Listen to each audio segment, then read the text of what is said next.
After powering down the device, you'll need to remove the two pentalobe screws located on both sides of the charge port.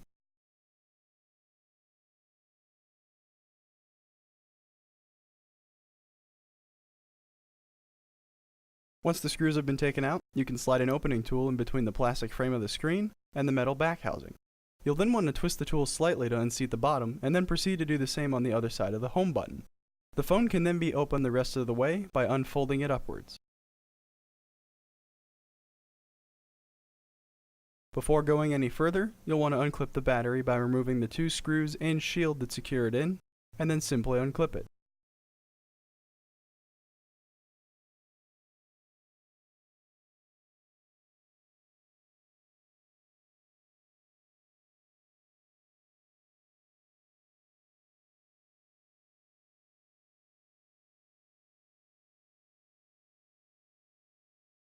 After the battery is unclipped, the display can be detached by first removing the 3 total Phillips screws that hold this shield in, which will also need to be removed.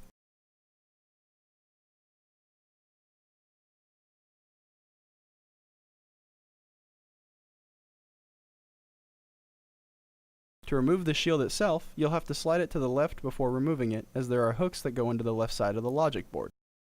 After the shield is off, you'll need to remove the clips, starting with the clip for the front camera assembly, then the clip for the digitizer, and finally the clip for the LCD. To begin removing the small parts from the display, you can start by removing either the home button or the front camera assembly first. To remove the home button, first remove the 2 Phillips screws so the back plate for the home button can be removed, and carefully unadhere the rest of the flex from the display.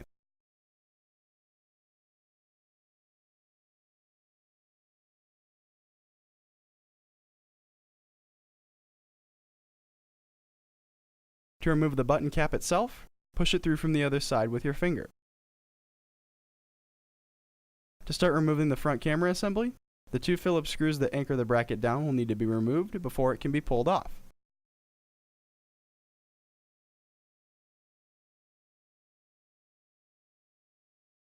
The ear speaker should slide out very easily. Lift up just to the right of the light sensor and the terminals for the ear speaker, and slowly and carefully continue to unseat the rest of the flex until you get to the front camera, which can be unseated by pulling it out of the plastic spacer. The secondary microphone can then be removed as well. At this point, the LCD shield can be removed by taking out the screw directly to the right of the front camera assembly, the screw to the right of the home button,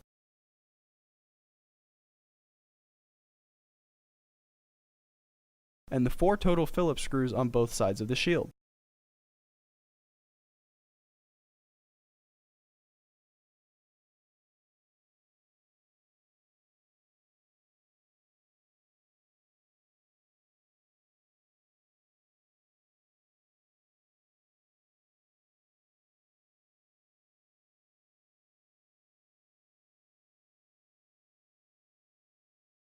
Once the screws are removed, the shield can be lifted from the display.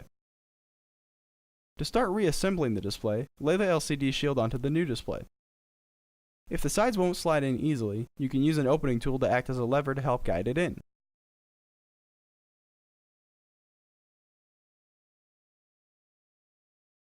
Then replace the top and bottom screws as well as the 4 Phillips screws we just took out.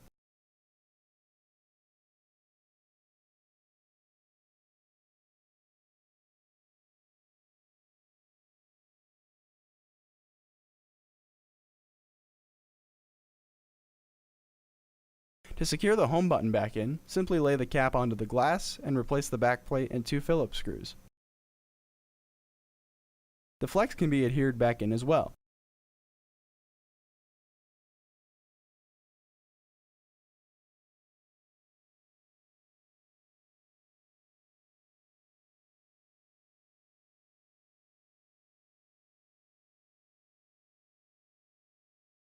To begin rebuilding the front camera assembly, first seat the secondary microphone back into its rubber spacer and lay the front camera and its 2 sensors into their respective plastic brackets.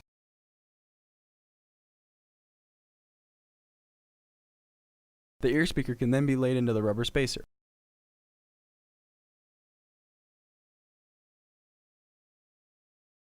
Now the bracket can be secured on top with the 2 Phillips screws.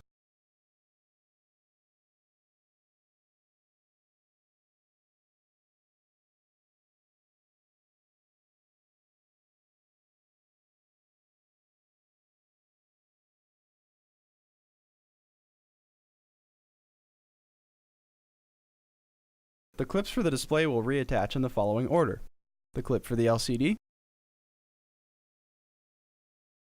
the clip for the digitizer, and the clip for the front camera assembly.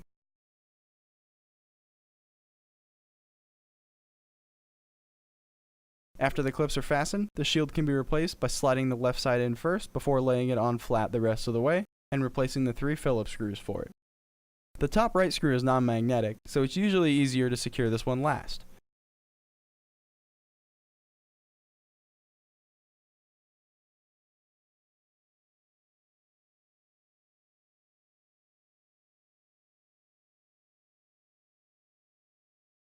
Dropping it in as close as possible and guiding it in the rest of the way with your driver is usually the easiest way to do it. Now the battery can be clipped back in, and the plate and 2 screws that secure it in can be replaced as well.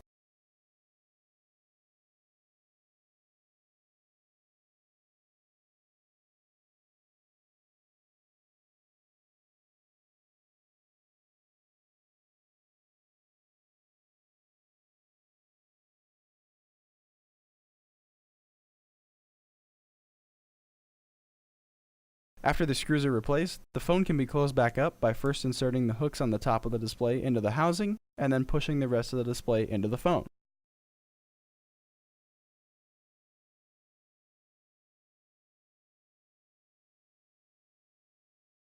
Once the display is sitting flat, the bottom 2 pentalobe screws can be replaced, finishing the repair.